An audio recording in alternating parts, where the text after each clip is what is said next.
Hi everyone, I am doctor Kashika Jain और आज इस वीडियो में मैं ओसीडी के उस टाइप के बारे में बात कर रही हूँ जिसमें वो व्यक्ति हर चीज़ को एक सिमेट्री में, एक ऑर्डर में चाहता है। यानी कि अगर उनके शेल्फ में बुक्स भी रखी हैं तो वो एक सीक्वेंस में, एक ऑर्डर में रखी होनी चाहिए। और अगर घर का कोई भी व्यक्ति उस सीक्वेंस को बिगाड़ देता है तो ऐसा इंसान बहुत ज़्यादा गुस्सा हो जाता है, झगड़ा करने लग जाता है।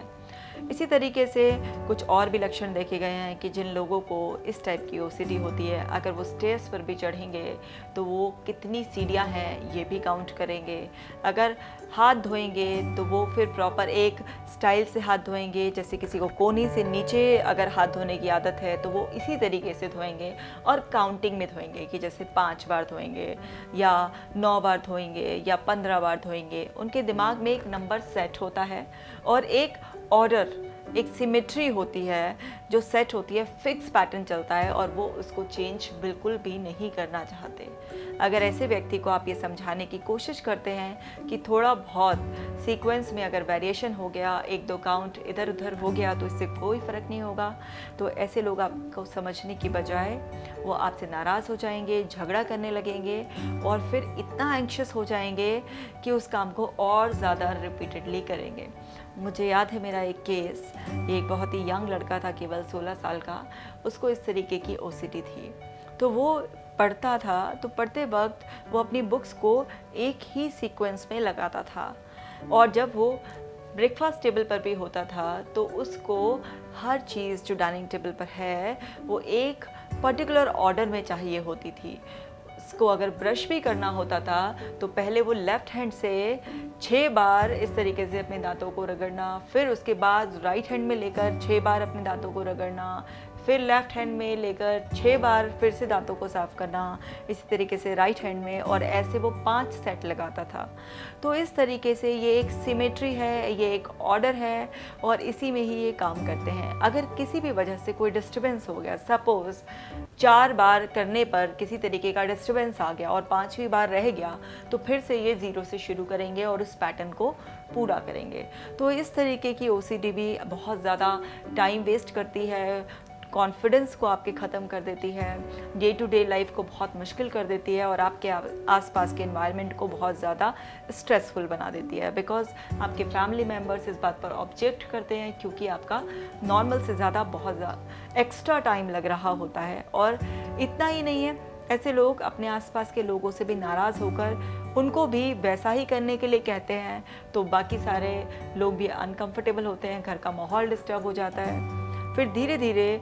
एंग्जाइटी इतनी बढ़ जाती है कि जो उनकी नॉर्मल रूटीन के जो काम होते हैं, जो उनकी फंक्शनिंग होती है, वो भी डिस्टर्ब करने लगते हैं। जैसे उसी लड़के के साथ क्या हो रहा था कि वो अपनी जो पढ़ाई है वो अच्छी तरीके से नहीं कर पा रहा था। उसे हर वक्त ये फियर रहता था कि अगर ये काम इतनी बार और इस पर्टिकुलर तरीके से नहीं किया गया तो इससे कुछ ना कुछ गलत हो जाएगा। तो उसकी स्टडीज़ डिस्टर्ब हो गई थी और वो हर समय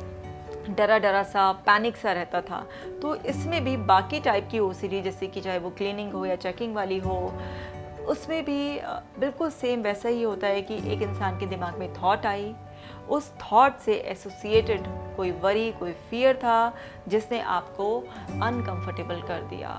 और उस अनकंफर्टेबल फीलिंग्स की वजह से रेस्टलेस आप हो गए और आपके अंदर कंपल्शन आ गए, आपने उस काम को किया तो आपको थोड़ी देर टेम्परेरी रिलीफ मिला, लेकिन फिर ये एक लूप की तरह बार बार रिपीटेड होता रहा और आप एंग्जाइटी की साइकिल में फंस गए।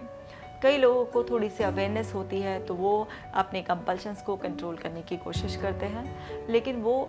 बहुत ही कम ऐसा कर पाते हैं। अगर वो सोशल किसी गैदरिंग में होते हैं तो वहाँ पर थोड़ा बहुत अपनी कंपल्शंस को कंट्रोल कर लेते हैं, लेकिन बाद में इतना रेस्टलेस हो जाते हैं कि घर आकर या फिर उस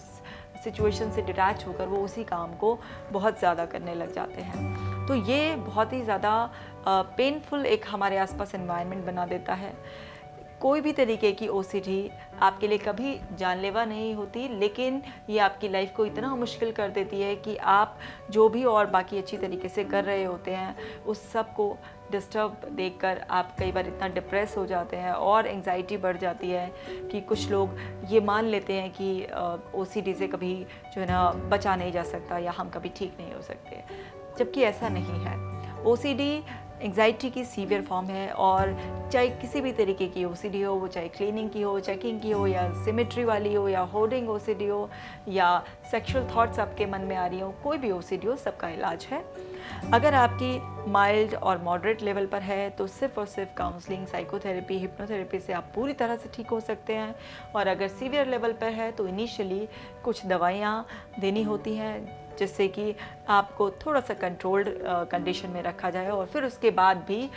आपको आखिरकार काउंसलिंग, साइकोथेरेपी और हिप्नोथेरेपी तो करानी है, क्योंकि उसी से ही परमानेंटली आप ओसीडी से फ्री हो सकते हैं। तो डेफिनेटली मैं अपने अगले वीडियो में ज़रूर इसके ट्रीटमेंट के बारे में बताऊंगी, कुछ थेरेपीज़ को डिस्कस करूंगी, लेकिन आज के वीडियो में इतना ही। और अगर आपने मेरे ओसीडी के और वीडियोस नहीं देखे हैं, मैंने ओसीडी पे बहुत सारे वीडियोस बनाए हैं जिसमें मैंने एक वीडियो में क्लीनिंग की ओसीडी कैसे होती है या फिर चेकिंग वाली ओसीडी क्या होती है, इस तरीके के वीडियोस बनाए हैं, आप उन्हें देख लीजिए और जो भी ज़रूरतमंद है उसके साथ इन वीडियोस को शेयर कीजिए। अगर आप किसी और टॉपिक पर वीडियो चाहते हैं तो वो भी कमेंट सेक्शन में लिखिए, और यस, अभी चैनल को सब्सक्राइब कर बेल बटन ऑन कर लीजिए। Stay connected.